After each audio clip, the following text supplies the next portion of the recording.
Zootopia? No, it's Funtopia! 안녕하세요. 뻔한 나라 제니퍼의 펀토피아에 오신 여러분을 열렬히 환영합니다. 일상이 지친 여러분, 펀토피아에 오셔서 제니퍼와 즐거운 이야기로 재충전하시기를 바랄게요. 미국은 2차 세계대전 때 많은 무기들을 제조했습니다. 특히 일본 본토 상륙에는 40만 명가량의 미군의 희생이 예상된다라는 산출이 나올 정도였으니까 말도 안 거죠. 얼마나 많은 무기들을 준비했을까요? 하지만 비밀리에 개발한 핵폭탄으로 일본이 항복을 해버리니까 이제 그동안 개발한 많은 무기들을 사용조차 하지 못하고 이제 그것들이 사장될 위기에 처하게 됩니다. 그러니까 이렇게 과잉 생산된 군수물자에 대한 소비처로서 한반도를 선택했다는 것이 미국의 한국전쟁 유도설의 내용입니다. 그 결과 미국은 에치슨 라인에서 한국을 제외시켰고 미군을 철수시키는 등 한국을 포기하는 듯한 상황을 계속적으로 연출했고, 이러니까 이제 여기서 전쟁이 일어나도 미국이 신경 안 쓰겠구나. 그러면 참전도 하지 않겠네. 라고 소련과 북한이 오판을 하기 위해서 남침을 유도했다는 것입니다. 과연 미국은 이와 같이 한국전쟁을 유도했을까요? 여러분의 생각은 어떠신가요? 오늘은 이런 미국의 전쟁 유도설에 대해서 제니퍼와 함께 살펴보도록 하겠습니다. 시작에 앞서서 구독 꾹, 좋아요, 알림도 꾹 누르셔서 영상을 제작하는 저에게 힘이 되어주시기를 부탁드리겠습니다. 바로 시작할게요. 세상에는 많은 음모론들이 있습니다. 링컨 대통령 및 케네디 대통령 암살 관련 음모론, 하프의 기후조작 음모론, 프리메이슨 및 일루미나티와 관련된 음모론이 대표적인 예죠. 음모론은 뭔가 그럴싸하기도 하고 좀 평범한 사고를 뛰어넘는 그런 고급 정보를 제공한다는 인상을 주기 때문에 대단히 매력적으로 다가옵니다. 그리고 음모론 중에 몇몇은 이젠 사실로 밝혀지기도 했죠. 하지만 결론부터 말씀드리면 저는 미국의 한국전쟁 유도설은 절대 진리가 될 수 없다고 생각합니다. 국방부 군사편찬연구소 자료에 따르면 한국전쟁에서 엄청나요. 미국은 전사 36,940명, 부상자 92,134명, 및 실종자 3,737명을 포함해 총 13만 7,250명이 인명피해를 입었습니다. 여러분, 무기를 팔아서 얻는 이익을 위해서 자국민을 이렇게 엄청나게 희생시키는 것이 자유민주주의 국가의 행태일까요? 6.25로부터 70년이 지나 관련된 모든 기밀 문서들이 공개된 현재의 시점에서도 군사복합체의 음모를 시사하는 어떤 문건도 혹은 어떤 폭로도 이루어진 적이 없습니다.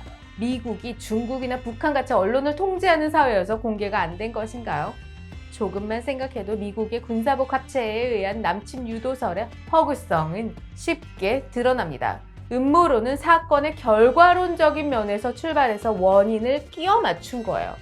6.25 전쟁이라는 결과에 2차 세계대전의 조기 종결로 인한 군수물자의 과잉 생산이라는 사실을 끼워 맞추고 그 사이의 역학관계는 거대한 세력에 의해서 이루어졌다라고 치부해버리는 거예요. 미국이 한국전쟁으로 과잉 생산된 군수물자를 소비했다고요? 그렇다면 1948년부터 1년간 지속된 베를린 봉쇄에서 왜 미국은 베를린으로 진격하지 않았나요? 수에즈 운하 소유권으로 인해서 발생한 이집트와 영국, 프랑스 대립에서 왜 미국은 군수물자를 대주지 않고 전쟁을 말린 걸까요? 이거야말로 과잉 생산됐던 군수물자를 소비할 좋은 기회였지 않은가요? 이것과 같이 한국전쟁 외에도 미국이 의도하기만 했다면 얼마든지 그 과잉 생산된 군수물자를 소비할 길들은 있었던 것입니다. 당시의 기록들을 종합해보면 미국의 모든 관심사는 소련을 자극하지 않고 최대한 3차 세계대전의 발발을 피하는 데 있었던 것입니다. 작은 조직에서의 작은 결정도 수많은 변수에 의해서 좌지우지되죠. 그런데 과연 국가와 국가의 전쟁이라는 복잡한 역학관계 산물이 소수의 집단에 의해서 이루어질 수 있을까요? 그것도 기독교 가치관과 자유민주주의를 기치로 수립된 나라에서 말입니다. 저는 향후의 미래사회에서는 이 빅브라더가 통제사회를 이룩할 것이라는 사실을 부정하지는 않습니다. 하지만 이렇게 빅브라더가 힘을 발휘하기 위한 시스템, 즉 스마트폰, 인터넷, CCTV, 안면인식 등은 근래에 완성됐죠. 당시는 이런 시스템이 없었잖아요. 따라서 당시에 빅브라더 세력이 존재했다고 해도 미국을 좌지우지할 수준은커녕 소련과 중공을 끌어들일 만큼 강력하지도 못했을 것입니다. 6.25 전쟁으로 미국의 군수산업업자들이 수지를 맞은 것은 사실이에요. 근데 이런 결과를 원인으로까지 끌고 가는 것, 끼워 맞추는 것은 무리라는 말입니다.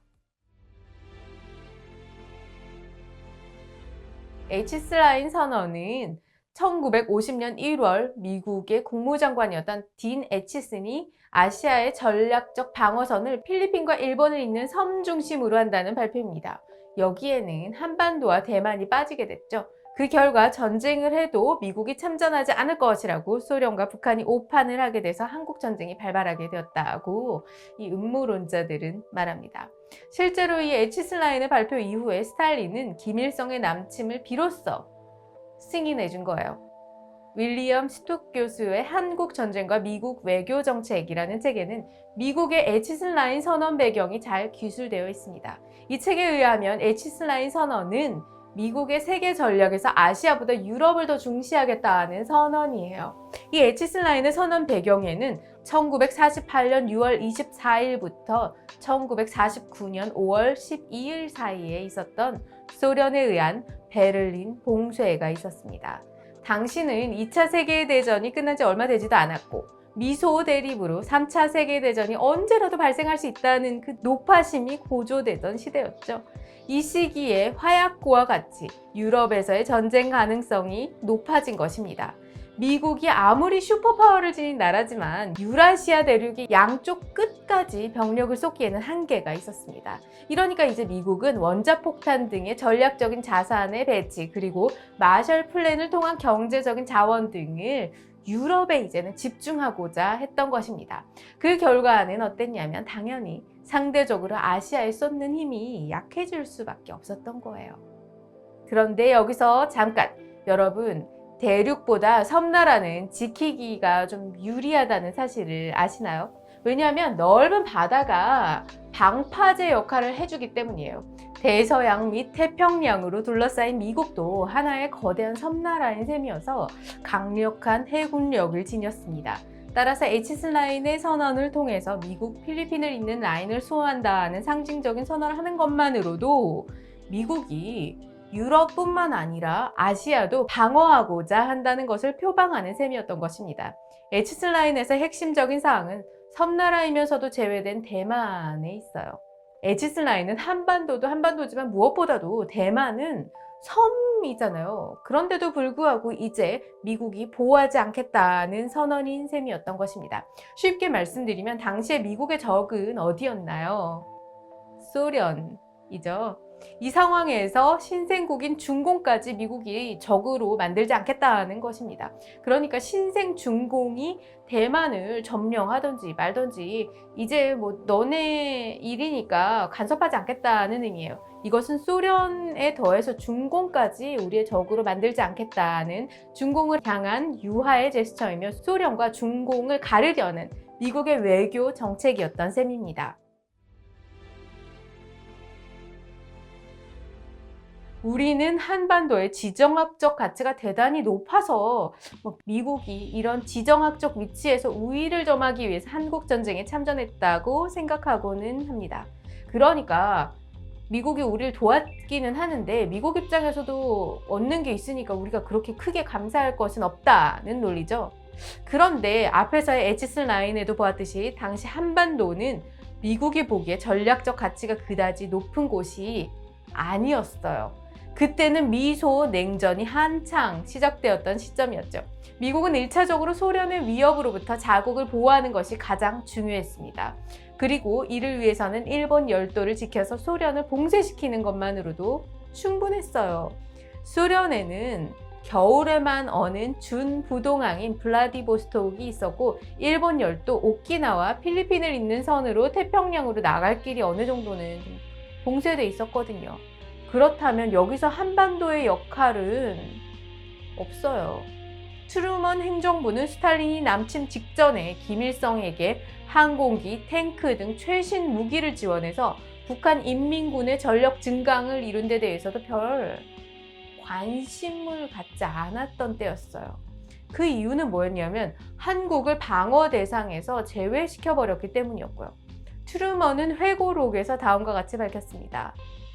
1950년 봄 한국으로부터 날아오는 정보 보고는 북한이 지속적으로 군사력을 증강하고 있으며 계속 남한에 게릴라 부대를 보내고 있다는 내용이었다. 그런데 이런 정보는 한국에 국한된 것이 아니었다. 소련이 공격할 수 있는 세계의 다른 지점에 대한 같은 보고가 내게 반복적으로 들어왔다.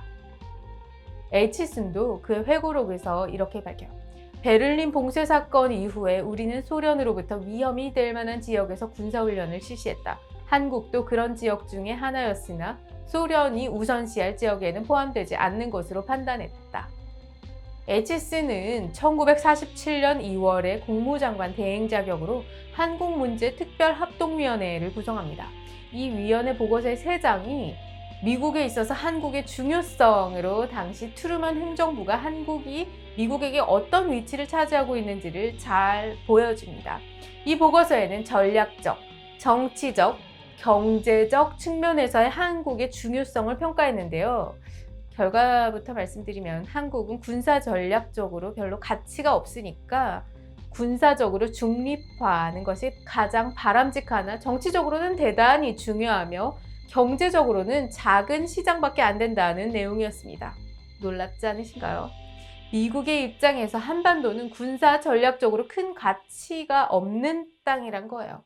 당시에 에이치슨 라인에서 한반도가 배제되고 미군의 철수가 이루어졌고 또 미군의 군사 원조가 크게 이루어지지 못했던 이유가 바로 여기에 있었던 것입니다. 그런데 이 보고서에서 정치적으로 대단히 중요하다고 기술한 점에 유의하시기를 바랄게요. 이것은 현재 한국은 미국과 소련 단 둘이 대치하고 있는 세계에서 유일한 지역이라는 데 있습니다. 따라서 이 지역은 소련의 이데올로기와 비교해서 미국적 민주주의 개념의 유효성을 가늠하는 시험장에 해당한다는 것입니다. 아울러 소련 공산주의를 봉쇄하는 데 미국의 단호한 입장을 데몬스트레이션 해야 하는 그런 상징적인 지역이 되어버린 거예요.